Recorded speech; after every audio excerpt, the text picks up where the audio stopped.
26절 말씀입니다. 구약성경 132페이지입니다.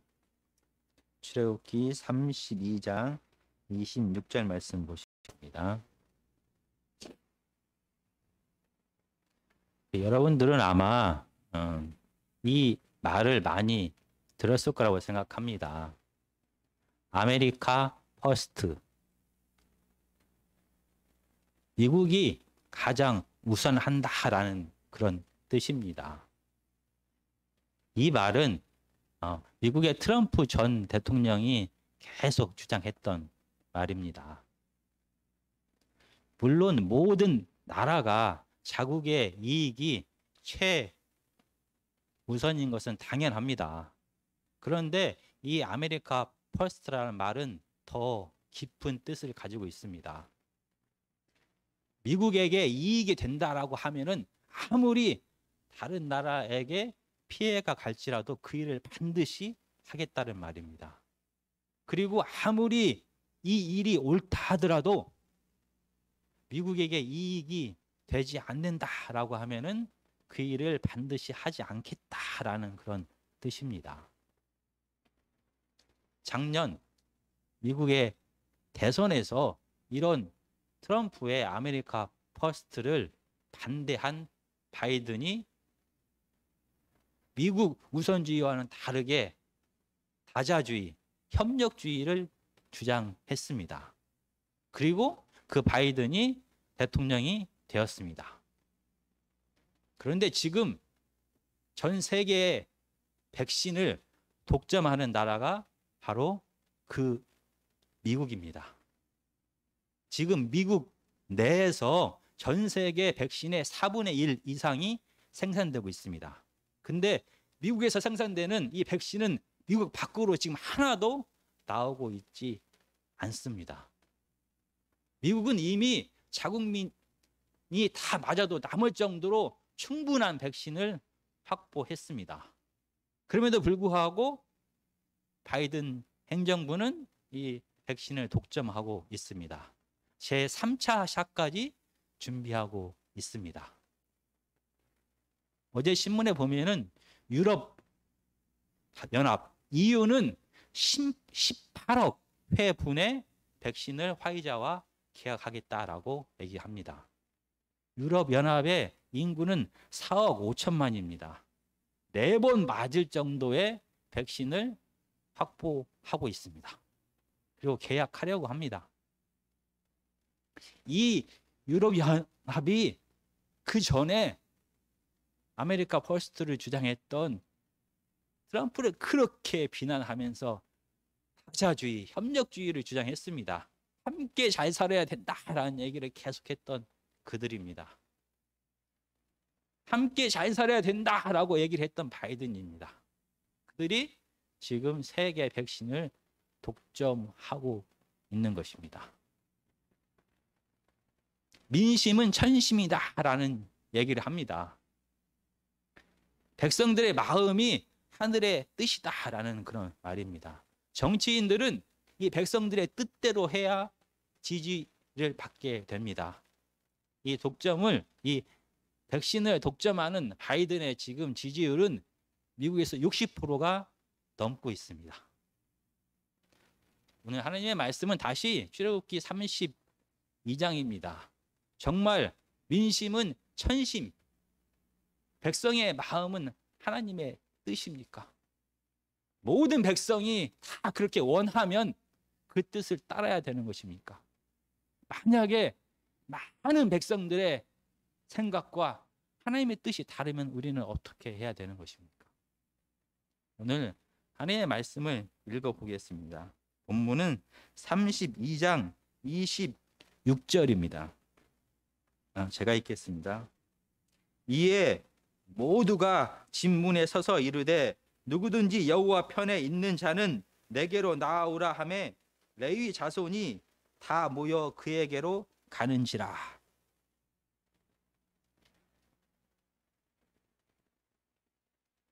지금 이스라엘 백성들은 시내산에 있습니다. 하나님께서는 애굽에서 바로의 종노릇 하던 이스라엘 백성들을 구원했습니다.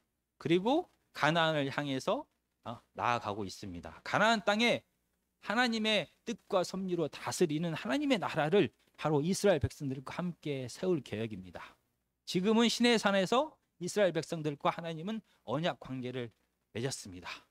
그리고 이스라엘 백성들은 이 언약 관계에서 우리가 마음을 다하고 뜻을 다하고 성품을 다하여 하나님을 사랑하겠습니다 라고 약속을 했습니다.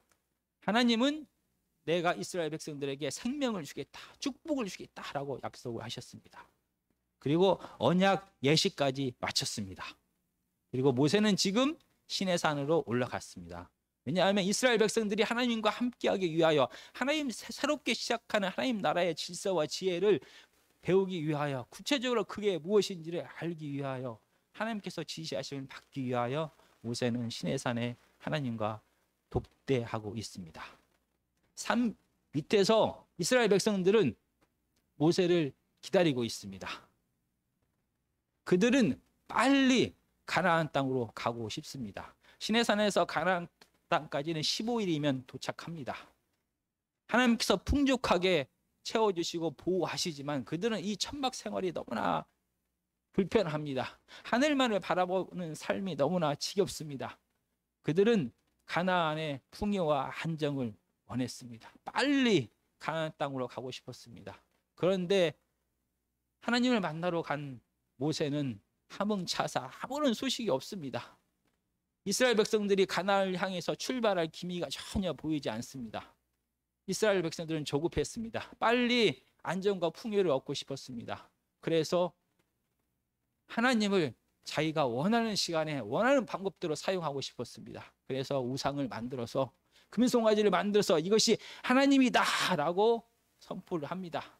그리고 그 금송아지 앞에 제사를 드리고 기뻐합니다. 그리고 이제 가나안을 향해서 출발하려고 합니다. 이 언약 예식에서 이스라엘 백성들은 하나님을 사랑하겠다라고 목숨을 다하고 뜻을 다하고 성품을 다하여 하나님을 사랑하겠다고 맹세했습니다. 그 사랑의 맹세가 마르기도 전에 그들은 하나님을 배신했습니다. 이 소식을 산 위에서 모세는 듣게 되었습니다. 모세는 급히 산에서 내려옵니다. 그리고 직접 두 눈으로 이스라엘 백성들이 금송아지 앞에서 찬양하고 노래하고 경배하고 기뻐 뛰어노는 것을 봅니다. 모세는 화가 머리끝까지 났습니다. 도저히 자기 자신을 절제할 수가 없었습니다. 그 소중한 십계명을 백성들을 향해 던져버립니다. 십계명 돌판이 깨어집니다. 그리고 나서 모세는 이 이스라엘 백성들의 반역을 제압하기 시작합니다. 3장 32장 20절입니다. 모세가 그들이 만든 송아지를 가져다가 불살라 부스와 가루를 만들어 물에 뿌려 이스라엘 자손에게 마시게 하니라. 이 금송아지 앞에서 이 금송아지가 하나님이다라고 외치면서 찬양하는 그들에게 금송아지를 가져오라고 해서 금송아지를 불살라 버립니다.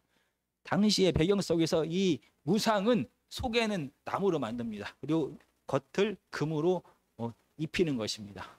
이 우상을, 금송아지를 모세는 불태워버립니다. 그리고 남은 조각들을 가루로 만들어서 이스라엘 백성들이 마시는 물 위에 뿌려버립니다. 이스라엘 백성들이 살아있는 하나님이다 라고 말했던 이 우상, 금송아지가 아무것도 아닌, 아무런 힘이 없는, 별 볼 일 없는 것이라는 것을 불태워 없애버림을 통하여 증명을 합니다. 그리고 이스라엘 백성들은 물을 마심을 통하여 이 우상을 자기 뱃속에 넣어서 자기가 산 하나님이다 라고 얘기했던 이 우상이 배설물로 나오게 되는 것을 경험합니다. 아무것도 아님을 경험합니다. 그러나 모세는 여기에 멈추지 않습니다. 한 단계를 더 나아갑니다. 그게 오늘 26절 하나님의 말씀입니다. 모세는 이스라엘 백성들에게 말합니다. 여호와 편에 선자는 다 내게로 나오라 라고 말을 합니다. 하나님 편에 설 자는 다 지금 나에게 나오라 라고 얘기를 합니다. 이 모세의 외침에 레위 자손이 응답을 합니다.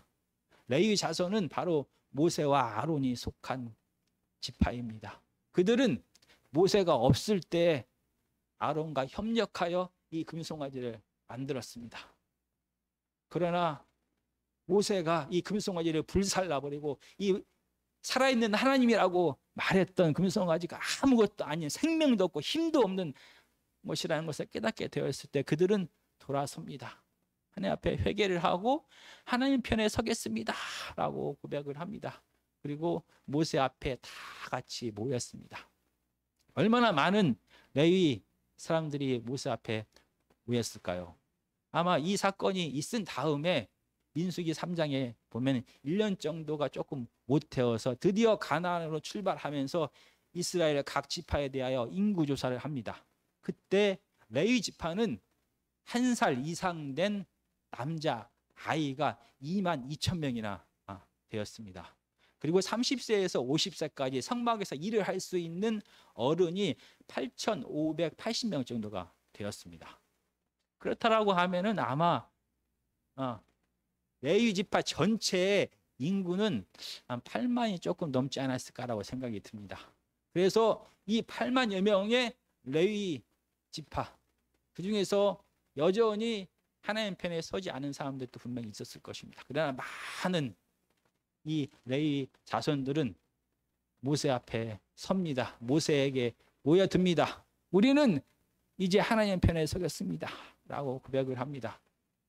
그때 모세는 이스라엘 백성들에게 명령을 합니다. 하나님의 뜻을 전합니다. 내가 하나님 편에 서겠습니다 라는 고백하면서 모세 앞에 나온 이스라엘 레위 지파에게 첫 번째 사명을 줍니다. 바로 27절입니다. 모세가 그들에게 이르되 이스라엘의 하나님 여호와께서 이렇게 말씀하시기를 너희는 각각 허리에 칼을 차고 진 이문에서 저 문까지 왕래하며 각 사람이 그 형제를, 각 사람이 자기의 친구를, 각 사람이 자기의 이웃을 죽이라 하셨느니라. 아마 칼을 차고 이 하나님의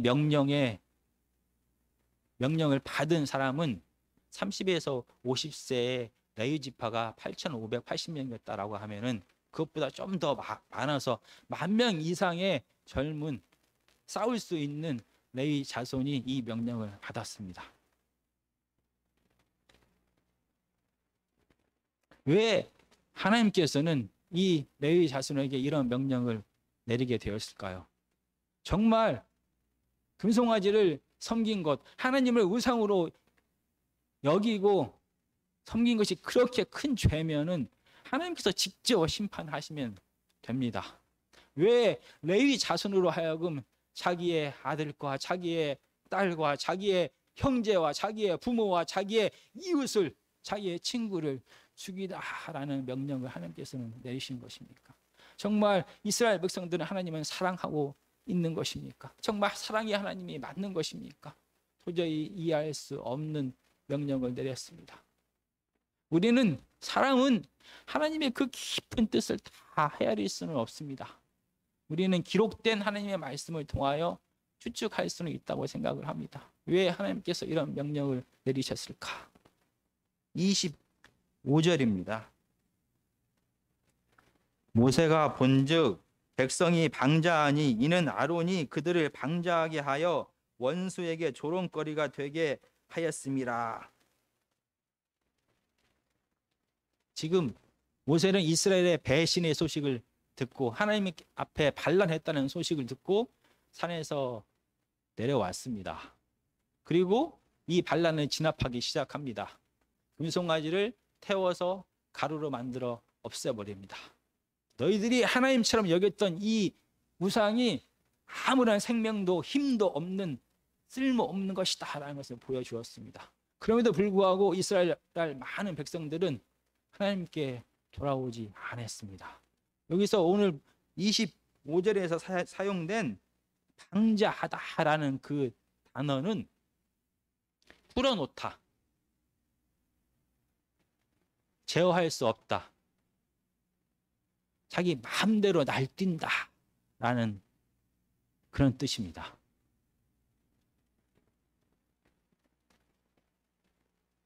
이스라엘 백성들은 꿈을 가지고 있었습니다.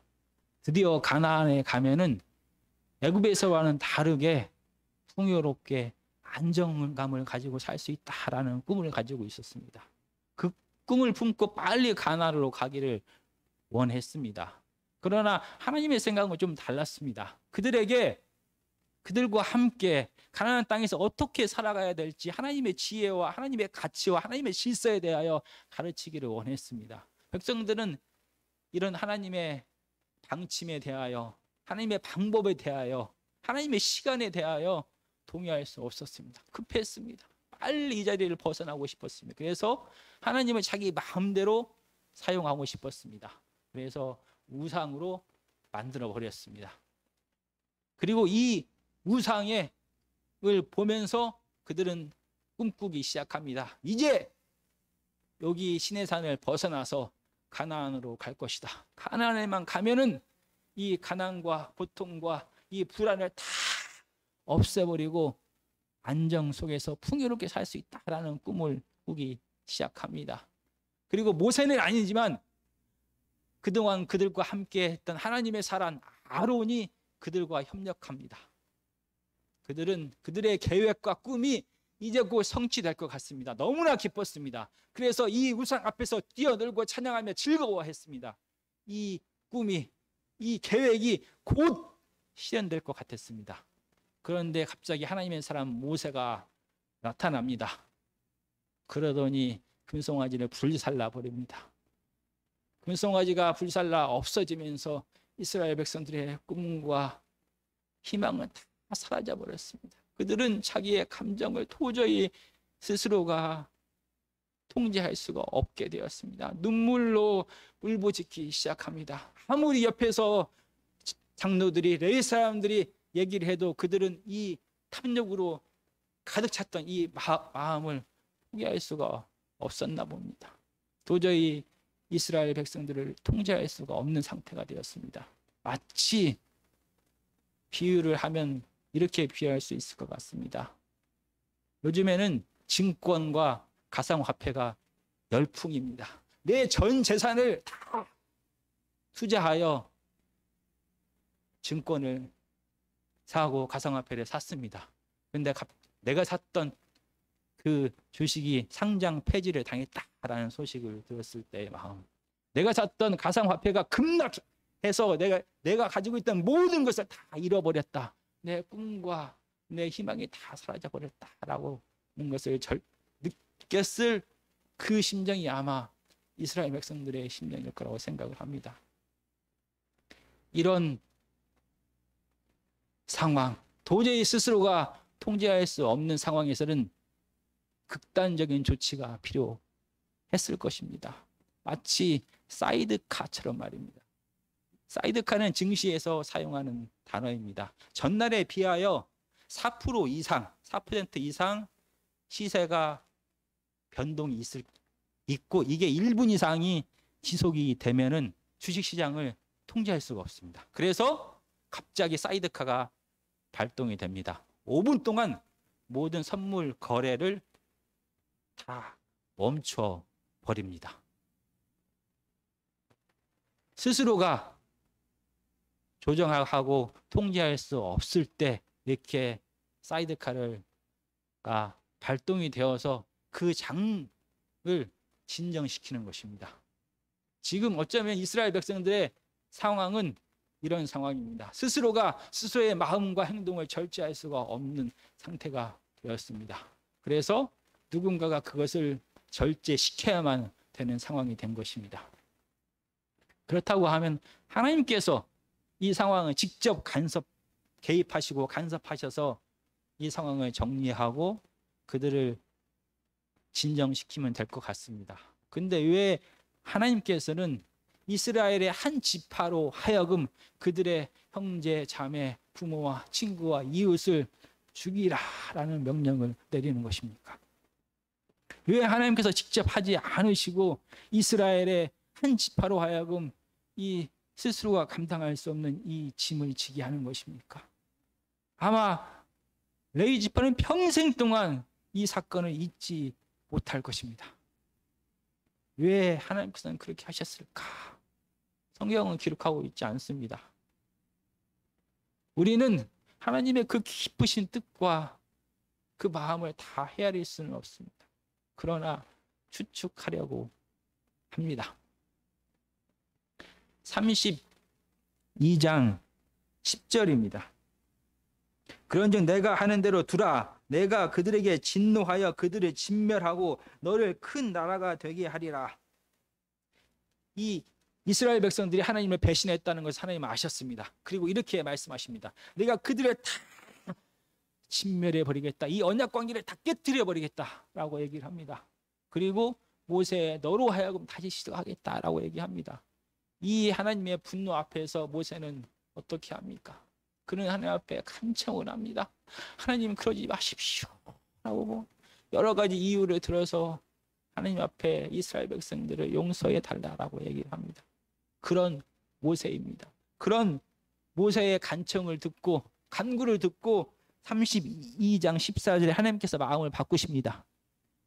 여호와께서 뜻을 돌이키사 말씀하신 화를 그 백성에게 내리지 아니하시니라. 모세는 이스라엘 백성들을 너무나 사랑했습니다. 그들이 하나님과의 언약 관계가 깨어져서 생명 되신 하나님으로부터 다시 벗어나는 것을 원하지 않았습니다. 그래서 하나님 앞에 매달렸습니다. 하나님 제발 용서해 주십시오. 긍휼하신 하나님께서 용서해 주셔야 됩니다.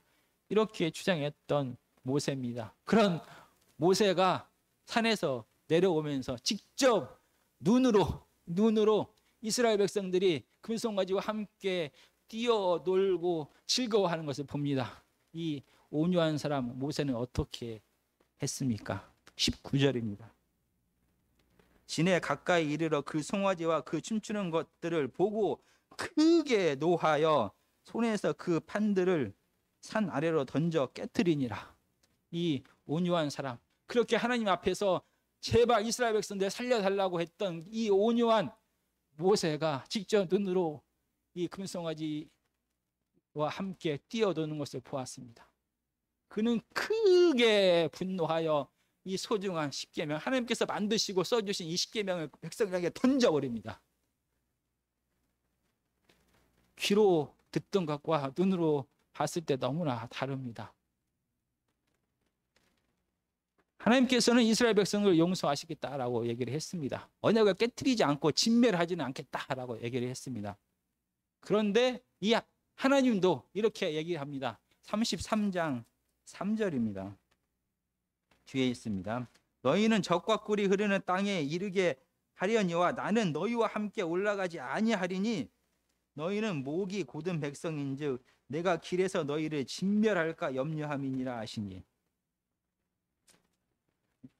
내가 너희를 용서하는데 같이 못 가겠다라고 얘기합니다. 왜냐하면은 너희를 직접 보면은 너희를 다 죽여버릴 것 같아서, 내 분노가 너희를 다 삼켜버릴 것 같아서 내가 그렇게 할 수가 없다라고 얘기합니다. 능력이 많으신 하나님은 1초, 0.1초면 됩니다. 그냥 이 화를 그대로 쏟아버리면 이스라엘 백성들은 전멸하게 됩니다. 그래서 어쩌면은 하나님께서 직접 하시지 않으셨습니다. 이스라엘의 레위 지파로 하여금 이 소란을, 이 이스라엘 백성들의 반역을 대신 진압하게 하셨습니다. 그래서 하나님의 명령을 받은 이 레위 지파는 어떻게 합니까? 바로 32장 28절입니다. 레위 자손이 모세의 말대로 행함에 이날의 백성 중에 3,000명 가량이 죽임을 당하니라. 이 만여 명의 장성한 레위 지파의 남자들은 허리에 칼을 들고 진으로 들어갑니다. 이 진을 왔다 갔다 하면서 사람을 죽였습니다. 근데 당시 이스라엘 백성들의 인구가 한 200만 명 정도라고 생각을 한다라고 하면은, 만약에 지금 레위 지파가 진에 들어가서 닥치는 대로 사람을 다 죽였다라고 하면은 3,000명밖에 안 죽였을 리가 없다는 겁니다. 이 레위 지파는 진에 들어가서 눈에 보이는 대로 모든 사람을 죽인 것이 아니었습니다. 레이지파는 지내가서 한 사람 한 사람에게 가서 외쳤습니다. 여러분, 여러분이 그렇게 믿고 의지하고 꿈을 가졌던 저 우상은 아무것도 아닙니다. 저 우상은 생명이 없습니다. 저 우상은 우리를 가나안으로 인도할 수도 없습니다. 저 우상은 우리에게 영원한 생명을 줄 수도 없습니다. 여러분, 돌아서야 됩니다. 여러분이 마셔버려서 없어져 버린 것처럼 여러분이 꿈꾸고 있는 여러분이 갖고 있는 이 죄성과 탐욕은 금방 사라져 버릴 것입니다. 여러분, 돌아서야 됩니다. 여러분, 돌아서야 됩니다. 하나님만이 생명이십니다. 하나님만이 우리에게 참 기쁨을 주신 분이십니다. 아직 늦지 않았습니다. 우리도 지금 하나님 앞에 돌아섰습니다. 하나님께서 우리를 용서하시고 우리를 사용하고 있지 않습니까? 여러분도 돌아서야 됩니다. 생명 되신 하나님 앞으로 돌아서야 됩니다. 분명히 레위 자손들은 한 사람 한 사람에게 가서 눈물로 이렇게 외쳤습니다. 이 레위지파의 외침에 회개로 반응한 사람들이 많았습니다. 그러나 여전히 그들이 잃어버린 이 우상이 마치 살아있는 하나님을 잃어버린 것처럼 눈물로 원망하며 모세를 원망하면서 울부짖고 있는 백성들이 있었습니다. 이 그들의 꿈이 사라져버렸다라고 하면서 스스로를 통제할 수 없어서 어찌할 바를 모르는 이 사람들이 여전히 있었습니다. 이 탐욕을 향한 이 마음이 식어지지 않았습니다. 레위지파는 더 이상 이것을 보고 있을 수는 없었습니다. 왜냐하면 이 탐욕과 죄악은 전파력이 너무나 강합니다. 온 이스라엘 전체를 다 덮어버릴지도 모릅니다. 그래서 레위지파는 칼로써 이 탐욕과 죄악을 멈추게 하였습니다. 많은 사람들이 칼을 맞고 죽어갑니다. 피를 흘리면서 죽어갑니다. 레위지파는 눈물을 흘리면서 계속 외치고 또 외칩니다. 많은 사람들이 죽어가는 것을 보면서 더 많은 사람들이 정신을 차리기 시작합니다. 내가 찾고 내가 그토록 꿈꿨던 저 우상은 아무것도 아니구나. 저 우상은 그냥 쓸모없는 것이구나. 힘이 없는 것이구나. 우리가 돌아가야 할 곳은 하나님이고 하나님만이 생명된다는 것을 그들은 점점 깨닫기 시작합니다. 그 결과 3천여 명이 죽어짐과 동시에 이 탐욕의 불같이 타오르던 이 우상의 탐욕의 불은 꺼져버렸습니다. 하나님 편에 서서 이렇게 자기의 아들을, 자기의 부모를, 자기의 자녀를, 자기의 친구를, 자기의 이웃을 죽여버린 이 레위지파는 눈물로 그들 앞에 서 있습니다. 그때 모세가 나와서 그들을 위로합니다.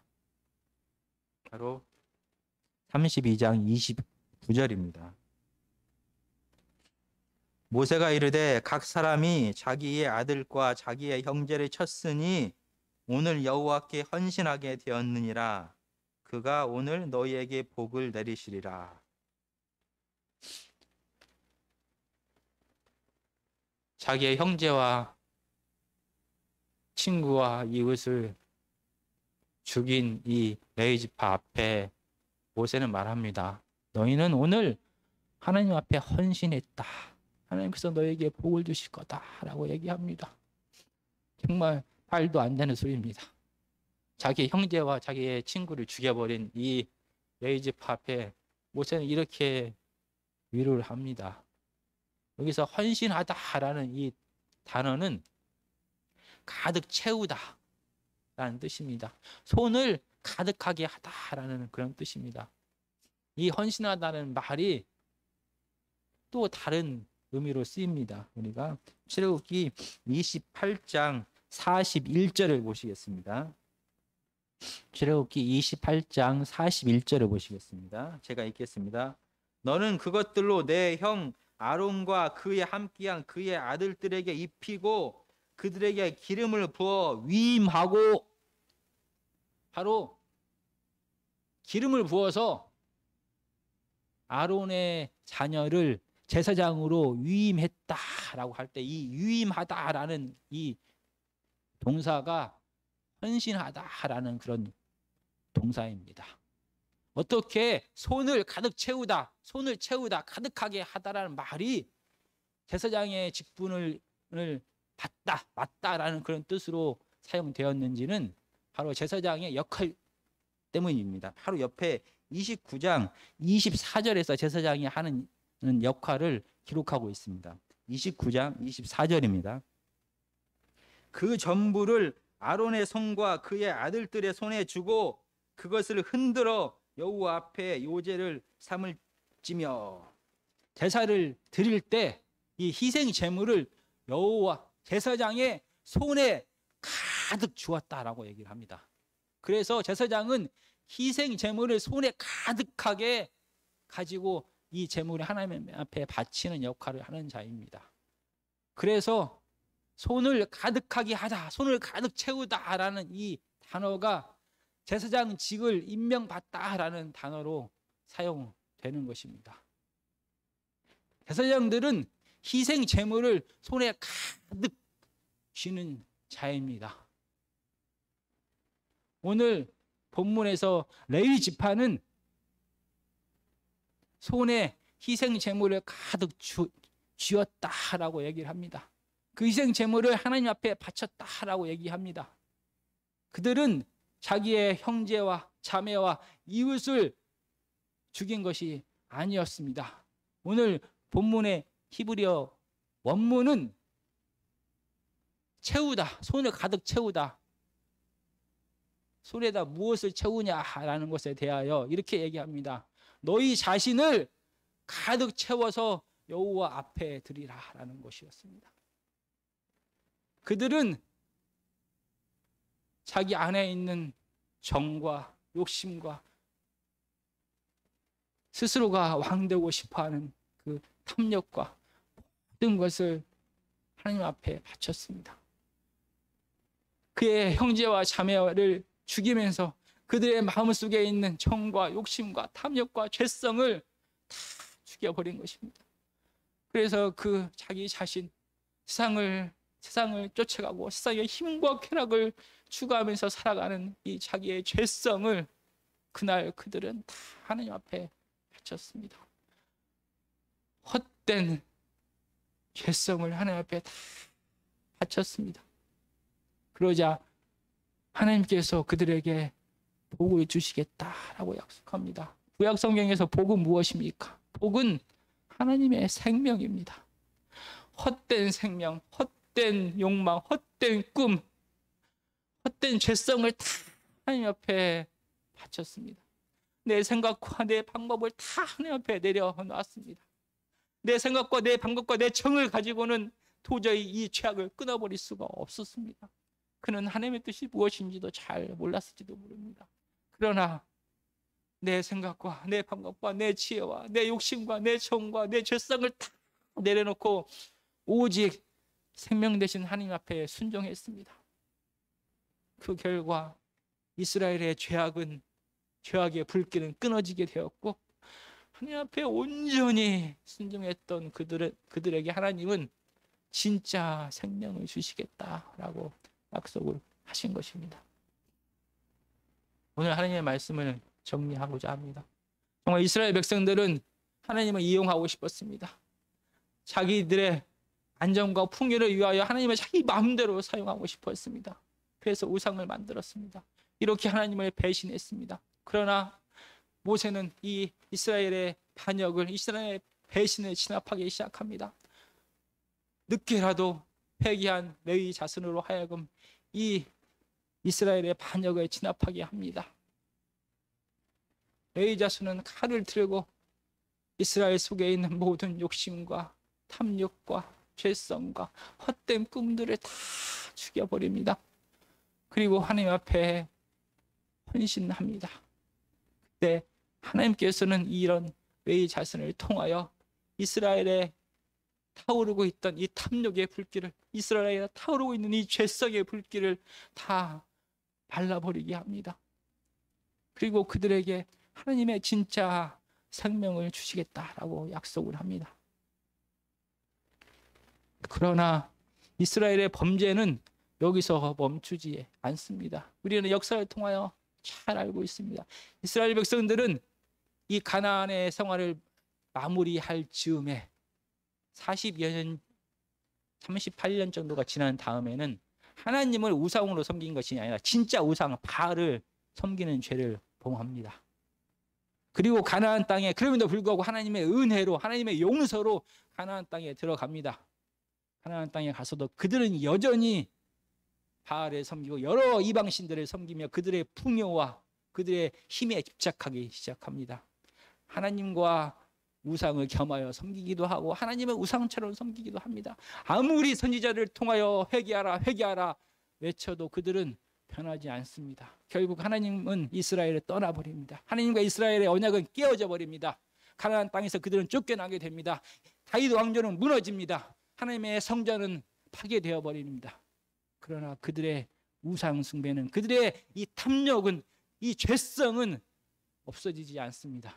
왜냐하면 이 죄성은 밖에 있는 것이 아닙니다. 이 죄성은 모든 사람들 안에 있는 것입니다. 내가 스스로가 하나님 되어서 내가 모든 힘과 권력을 다 가지고 내 마음대로 내가 원하는 대로 살고 싶어하는 이 욕구가, 이 죄성이 모든 사람들에게 다 내재되어 있는 것입니다. 그래서 가나안 땅을 떠나고 성전이 무너지고 또 포로가 되고 가난하고 힘들고 어렵게 되어서 죽음 같은 고난을 겪으면서 여전히 사람들의 마음속에는 스스로가 왕 되어서 스스로가 하나님 되어서 힘과 쾌락과 권력을 쫓아가려고 하는 마음이 가득합니다. 지금 시대도 마찬가지입니다. 정말 가면 갈수록 세상은 이 힘과 권력을, 쾌락을 추구하면서 살아갑니다. 요즘에는 더합니다. 부동산 광풍, 주식 광풍, 가상화폐 광풍 등 모든 사람들이 제 자리를, 자기 정신을 차리지 못합니다. 모든 사람들이 다 휩쓸려서 이 힘과 권력을 다 쫓아갑니다. 조금이라도 뒤처지는 것 같아서 모든 사람들이 정신을 못 차리고 있습니다. 하나님을 이용하여 자기가 원하는 것을 하려고 했던 그 마음이 요즘 사람들의 마음속에, 여러분과 나의 마음속에 가득합니다. 하나님조차 내가 원하는 대로 이용하고 싶어하는 사람이 어떻게 다른 사람을 사랑할 수가 있습니까? 하나님조차 내 마음대로 하고 싶어하는 사람이 어떻게 이웃을 내 몸처럼 사랑할 수가 있습니까? 이웃을 어떻게든 짓밟고 이용해서라도 내가 원하는 힘과 권력을 얻고 싶어합니다. 내가 누리고 싶은 쾌락을 마음껏 누리고 싶어합니다. 세상은 이렇게 스스로를 통제할 수 없을 정도로 죄성이 가득합니다. 모든 사람이 다 이렇게 얘기를 합니다. 이건 당연한 거다라고 얘기합니다. 우리는 어떻게 해야 됩니까? 모든 사람이 원하면 그게 하나님의 뜻입니까? 모든 사람이 그 길을 가면은 우리도 그 길을 가야 되는 것입니까? 하나님 편에 선 사람은 달라야 됩니다. 하나님 편에 선 사람은 하나님의 뜻과 하나님의 생각을 얘기해야 됩니다. 모든 사람이 다 괜찮다라고 말할 때 우리는 아니다라고 얘기를 해야 됩니다. 당신들이 잡고 있는 이 힘과 쾌락은 헛것입니다. 아무리 그것을 쌓고 또 쌓아도 그것이 우리에게 참 기쁨과 참 생명과 참 위로를 주지 못합니다. 그것은 영원하지 못합니다. 그 헛것을 쫓아가는 것을 당장 멈춰야 됩니다. 라고 얘기를 해야 됩니다. 모든 사람들이 쓰고도 남을 만큼 다 쌓아놓고도 더 쌓고 더 쌓아서 모든 백신을 다 가지려고 할 때 하나님의 정신으로 하나님의 뜻 가운데 세워졌다고 하는 미국은 달라야 됩니다. 하나님의 정신으로 세워진 유럽은 달라야 됩니다. 그들은 아니다라고 얘기를 해야 됩니다. 그들은 이제는 나눠야 될 때입니다라고 얘기를 합니다. 우리가 나눌 때 진짜 이 재앙이, 이 문제가 사라지게 됩니다라고 얘기를 해야 됩니다. 우리 교회는 그렇게 얘기를 해야 됩니다. 하나님 편에 선 사람은 그렇게 얘기를 해야 됩니다. 그러나 하나님의 뜻 가운데 세워졌다라고 하는 교회가 여전히 많은 이 부자의 잘 사는 나라들이 그렇게 하고 있지 않습니다. 그곳에 있는 교회들은 그것에 대하여 비판하고 있지 않습니다. 그것을 바라보고 있는 많은 크리스찬들은 왜 우리는 백신을 못 가졌냐라고 원망을 합니다. 왜 우리는 더 많이 갖지 못했느냐라고 원망을 합니다. 하나님 편에 선 사람은 다른 얘기를 해야 됩니다. 모든 사람들이 힘을 쌓아놓고 사는 것이 당연하다라고 얘기할 때 나눠야 된다라고 우리는 얘기를 해야 됩니다. 바로 그게 하나님 편에 선 사람들의 삶입니다. 우리들의 아이들이, 우리들의 청년들이 꿈이, 목표가 서울에 큰 아파트를 갖는 것, 좋은 차를 타는 것이 되어서는 안 됩니다. 물질을 추구하고 더 많이 쌓는 것이 그들의 삶의 목표가 되어서는 안 됩니다. 아무리 많은 것을 쌓아두어도, 아무리 넓은 집에서 좋은 차를 타고 살아도 우리들의 마음속에 만족함이 없습니다. 그것이 우리들의 영원한 생명을 줄 수가 없습니다. 더 많이 쌓아놓을수록, 더 많이 가지려고 할수록 우리의 삶은 패패해집니다. 우리 안에는 사랑이 없습니다. 우리 안에는 위로가 없습니다. 우리 안에는 참 기쁨이 없어지는 것입니다. 그런 아이들에게 우리는 다른 삶을 주장할 뿐만이 아니라 다른 삶을 보여주어야 됩니다. 하나님 편에 선 사람의 삶, 세상의 질서와 가치를 따라가지 않는 삶이 어떤 삶인가를 보여주어야 됩니다. 그런 삶을 실제로 살아가야 됩니다. 그래서 하나님께서 주신 것에 만족하고, 그 만족하면서 그럼에도 불구하고 이웃들에게 나누고 함께하고 위로하고 감사하는 그 삶이 무엇인지를 그들은 보아야 됩니다. 또 다른 삶이 있다는 것을 그들은 보아야만 다른 선택을 할 수가 있는 것입니다. 하나님 편에 선 사람은 달라야 합니다. 하나님 편에 선 사람은 세상의 가치와 질서대로 살아가는 사람이 아닙니다. 세상이 다 예스라고 할 때 그렇지 않다라고 말하면서 이 세상의 탐욕의 불을 꺼야만 됩니다. 이걸 진정시켜야만 됩니다. 그게 하나님의 사람들의 삶입니다. 그게 하나님의 사람들의 사명입니다. 그리고 실질로 그렇게 살아가는 삶을 살아내는 것입니다. 그것이 하나님 편에 선 사람들의 사명입니다. 하나님은 우리를 제사장으로 부르셨습니다. 우리로 하여금 세상과 다른 삶을 살라라고 말씀하십니다. 우리는 세상을 향하여 다른 목소리를 내면서 세상의 탐욕에, 세상의 죄성에 대하여 그 불길을 끄는 역할을 해야 됩니다. 그리고 세상과 다른 삶을 실질적으로 살아가야 됩니다. 이런 하나님의 편에 선 사람들을 통하여 하나님의 나라가 우리 가정에, 이 땅에, 온 세상에 조금씩 임하기 시작할 것입니다. 이렇게 하나님의 뜻대로 살아가는 자를 하나님은 내버려 두지 아니하시고 하나님의 생명을 주시겠다라고 약속을 하십니다. 그 약속을 믿고 힘들고 어렵더라도 하나님의 편에 서서 하나님 뜻대로 살아가는 저와 여러분들이 되었으면 좋겠습니다. 찬송가 323장 부르시겠습니다. 323장입니다.